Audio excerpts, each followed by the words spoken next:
Hey, what's up everyone? Morey Croson here, and today we're going to be breaking down the women's 200 meter final as well as the men's 200 meter semifinal, and we're going to start the video right now.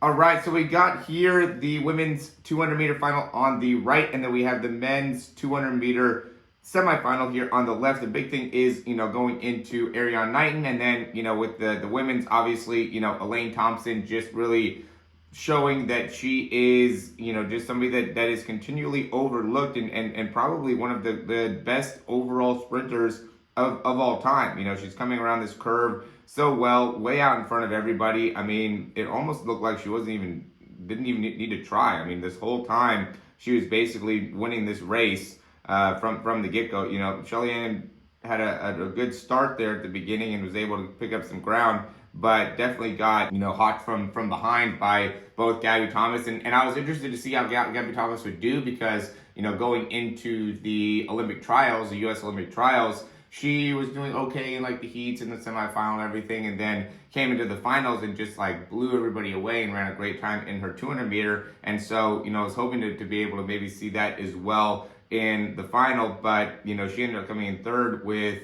Mboma coming in second right here, and she is very, very intriguing because if she can get that curve down, because it looks like that's really her thing. When she came around the curve in Mboma here, she was probably in either 7th place, 6th place, something like that. She was definitely down is the point. She's only 18 years old and, just has overall a ton of potential here because she was, at least in 6th place, right? Or at least in 5th place, sorry. Maybe even in 6th place. So, for her to be able to come all the way back to second, her top speed is just crazy. And she was doing the same thing to Gabby Thomas the whole time in the, heats. Beat her in the semifinal in her original heat by just coming back here at the end. And so, she has such a big, long stride there and really was able to catch even Elaine Thompson there at the end, from a top-end speed perspective. But, Elaine Thompson's just amazing in her ability to, and the big thing that I think stands out with Elaine Thompson and what she's able to do so consistently, and you see this a little bit with Allison Felix as well, is, that hand position, right? I think that having that hand position a little bit further out, I see a lot of people that end up getting their hands a little bit more close to like their chest and their chin, but instead of reaching that hand out, and I think by keeping your hands out in front of you a little bit more, it helps in really maximizing your front side mechanics, right? Gets your body to reach a little bit more out in front. I think there's a definite correlation between how you are turning over with your legs in comparison to how you're turning over with your hands and with your arms. So, if you're not moving your arms fast, you're not going to be able to move your legs fast and vice versa. And I think this is a great representation of, how you want to really be reaching with those legs and with those arms as you're running. And you can see, I mean, there's really nobody at this point, there's really nobody in the frame, as she's finishing here. And so it just shows that Elaine Thompson right now is just head and shoulders better than any other women's sprinter. She wins the 100, wins the 200, both of them, with fairly, good ease, and just shows that as of right now, no one's even close to her in terms of overall performance. And we're gonna quickly interrupt this video just to say if you like the information so far, go ahead and click that thumbs up down below and subscribe to the channel. We're gonna hop right back in the video. And so now we're gonna go to the men's. What's interesting about the men's side is, Erriyon Knighton, he's only 17.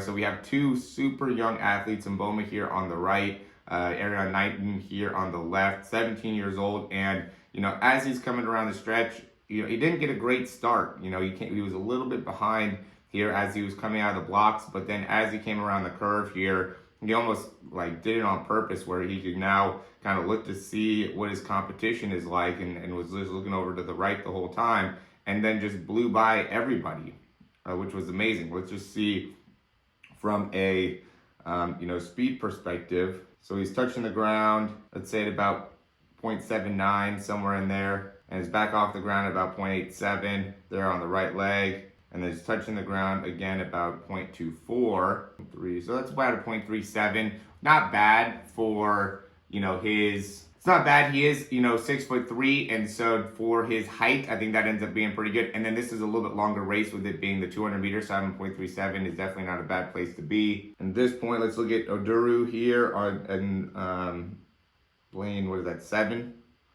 And we'll see where his numbers are at. So he's landing probably about 0.26, we'll go to about the same type of thing here. He's off probably about 0.35, so a little bit longer for contact time, 0.09, then landing back down at 7.4, so a little bit longer transition time as well, 0.39. So he's spending a little bit more time per step, and he's also not near as tall. He's only 5'7", and so that ends up making a big difference. Erriyon Knighton is definitely built for the 200 meter with those long strides, right? He's turning over really, really quickly here with his, overall, just natural turnover speed. He has really good full contact time as well as being 6'3". So that's why he's able to, eat everybody up so easily because, with 0.37 turnover time, that's pretty fast. Usain Bolt was in like 0.35 to 0.36, which is, truly amazing for him being 6'5".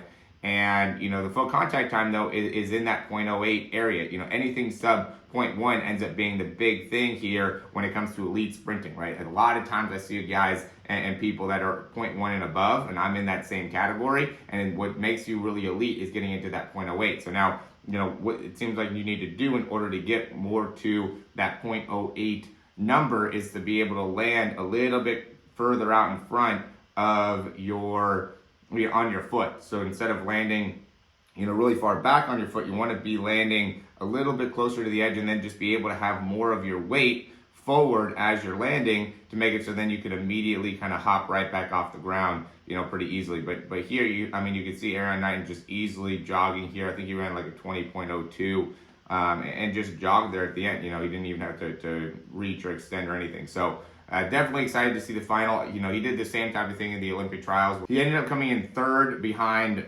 Noah Lyles and Kenny Bednarik, going into the Olympic trials, and he was doing really good going into it. So it'll be interesting to see, if it ends up being a similar type situation, or if, Erriyon Knighton will be able to, have an even lower time than he already has. He already has the world's under 18 world record. So, very, very intriguing to see what ends up happening tomorrow in the 200 meters. So super excited. As always, guys, thanks for watching the videos. If you like the information, go ahead and click that thumbs up down below. Subscribe to the channel if you haven't already. And if you have any questions, comments, or recommendations, you can leave those down below. Always recommend checking out the speed breakdowns just because I think that's going to be super valuable for you to be able to improve in your own sprinting. We want to be able to understand where, from a numerical perspective, can you actually make improvements within your sprinting overall. If you're able to land a little bit differently or turn over your legs a little bit differently or just a little inefficient with how you're turning over the legs. I see a lot of people that end up crossing over their feet, and that a lot of times just has to do with how you're landing and your overall ankle range of motion, your ability to control your landing. And so being able to go in depth into what are some of the things that are causing inefficiencies within the movement pattern, I think are super important in order for you to be able to really scale up your overall performance. And that's what we do within the speed breakdowns, is we go deep into the numbers to make it so you have a great understanding of what you can do to improve, and then we'll go and actually give you drills and exercises to do in order to improve that. So go ahead and check that down below in the description. We also have a free trial, we have an ebook, we have a lot of things that will help you out down below, and we do these breakdowns on this channel all the time. So if you like the information so far and haven't seen these breakdowns before, you can go ahead and subscribe down below, and we'd be happy to be able to show you more information about how you can get faster. So as always, thanks for watching, and we'll talk to you soon.